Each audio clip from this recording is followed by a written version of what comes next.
What if the fall of the American economy doesn't look like one giant crash? What if there is no single day where the system collapses?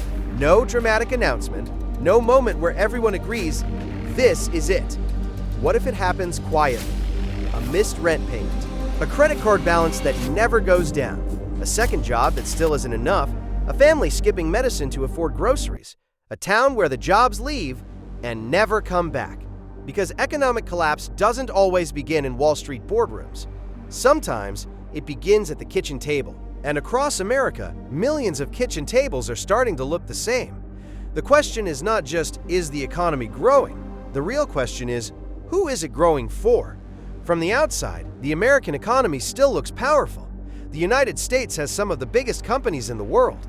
The dollar remains the global reserve currency. Wall Street can still create billionaires overnight. Technology firms dominate the future, and official numbers often show growth. But here is the problem. A country can look rich on paper while its people feel poor in real life. A stock market can rise while families fall behind. GDP can grow while wages struggle to keep up. Corporate profits can break records while workers wonder how they'll pay rent. That is the danger.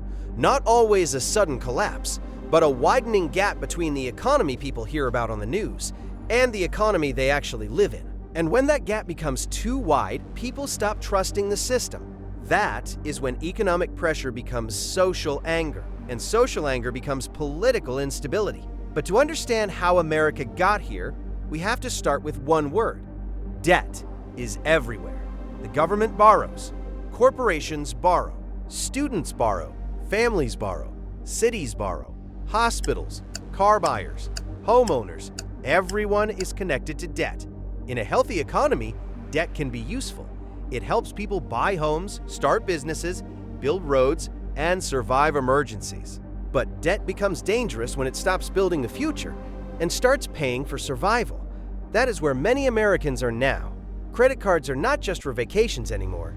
They are for groceries, car payments, medical bills, gas, rent. And once interest starts piling up, debt becomes a machine that feeds on your paycheck before you even touch it. For households, the crisis is personal. For the government, it is structural. When national debt rises, the government must spend more money just paying interest. That means more of the budget goes toward yesterday's borrowing instead of tomorrow's investment. Less room for infrastructure, less room for education, less room for the next crisis. And the scariest part? Debt doesn't explode all at once. It tightens slowly. At first, you barely notice. Then suddenly, everything feels unaffordable. But debt is only one side of the story, because when debt rises and jobs weaken at the same time, that is when the real damage begins.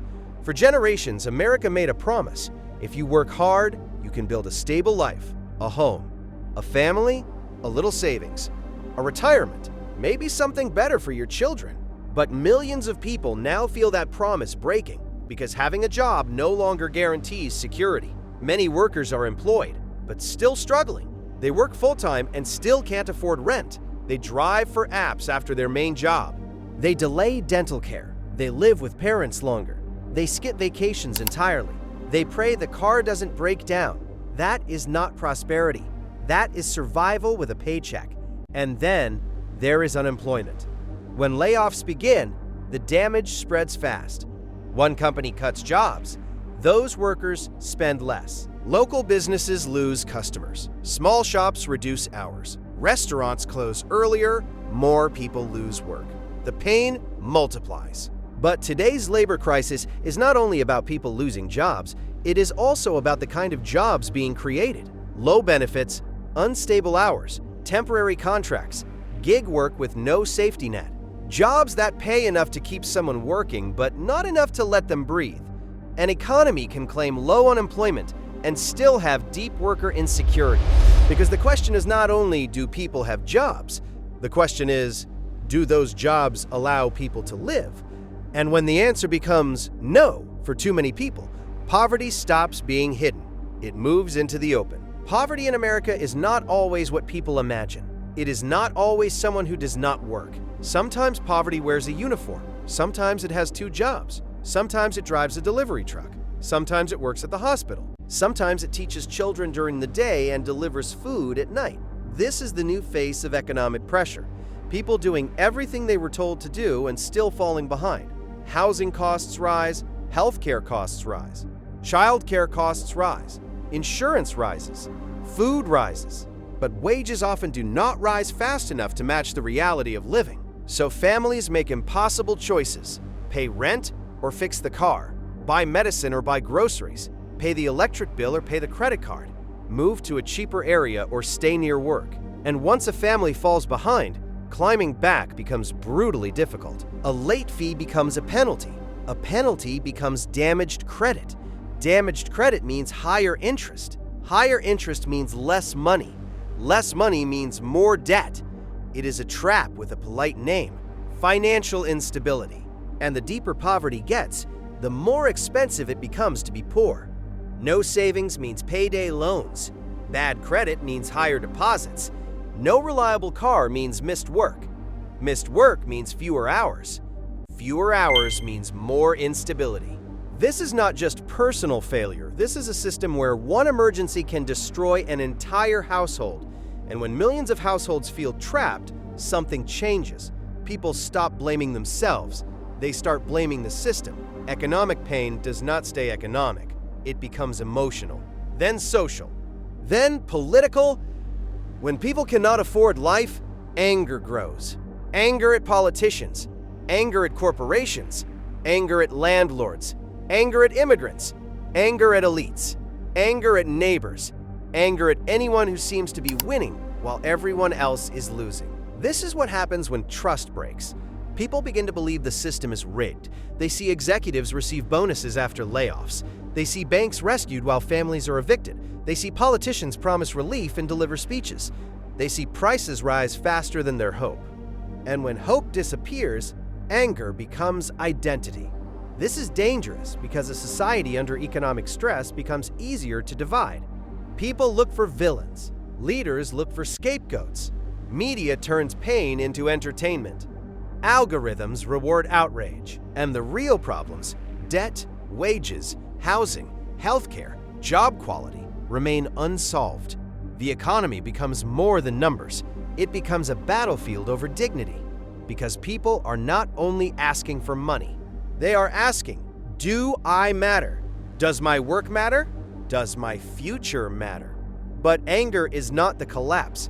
Anger is the warning signal. The collapse comes when institutions can no longer respond. So what would the fall of an economy actually look like?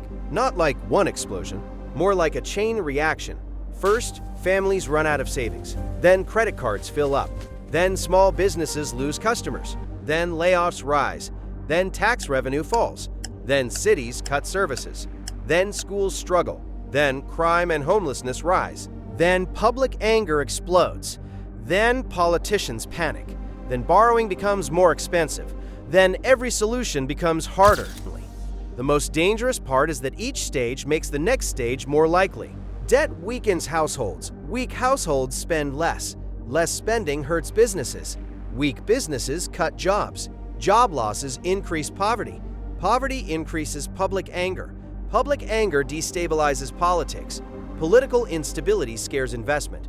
And the cycle feeds itself. The real nightmare is not poverty alone. It is poverty combined with hopelessness, because when people believe tomorrow will be better, they can endure hardship. But when they believe tomorrow will be worse, they stop playing by the rules of a system they no longer trust. That is the moment every nation fears. Not bankruptcy, not recession, but the collapse of belief. Belief that work pays. Belief that sacrifice leads somewhere. Belief that your children will have a future.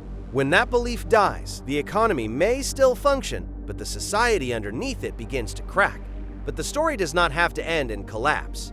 America has recovered from crises before: the Great Depression, the inflation shocks of the 1970s, the financial crisis, the pandemic recession. The country has been tested many times, but recovery requires honesty, not slogans, not denial, not pretending the stock market is the same thing as national well-being. Real recovery would mean confronting the pressures directly. It means dealing with debt before it strangles growth. It means building jobs that pay enough to live. It means making housing more affordable. It means reducing the cost of healthcare, education, and childcare. It means supporting small businesses instead of only protecting giants. It means investing in workers before they are replaced or abandoned. It means rebuilding trust by showing people that the economy exists for them, not just above them. The goal cannot simply be growth. Growth for whom? If the economy grows while poverty spreads, something is broken. If productivity rises while workers fall behind, something is broken. If billion-dollar companies thrive while full-time workers need food banks, something is broken. And broken systems do not repair themselves. They require choices. Every economic collapse in history starts the same way. Debt rises, prices rise, trust falls. People become divided. Politicians blame each other, and ordinary citizens pay the price. America is not collapsing tomorrow, but the warning signs are everywhere. And history has a brutal lesson. No empire believes it's declining until it's too late. But here's the part nobody talks about. America has survived world wars, recessions, terror attacks, and financial crashes before. Because the real strength of a nation is not its money, it's its people. And right now, millions of Americans are angry not because they hate their country, but because they feel abandoned by it. The next decade could decide everything. Will technology create prosperity or replace millions of jobs? Will debt bury the economy or force a complete reset? Will the country unite again or split even further apart? Nobody knows. But one thing is certain. When ordinary people stop believing the system works for them, history changes fast, and America may already be standing at that turning point.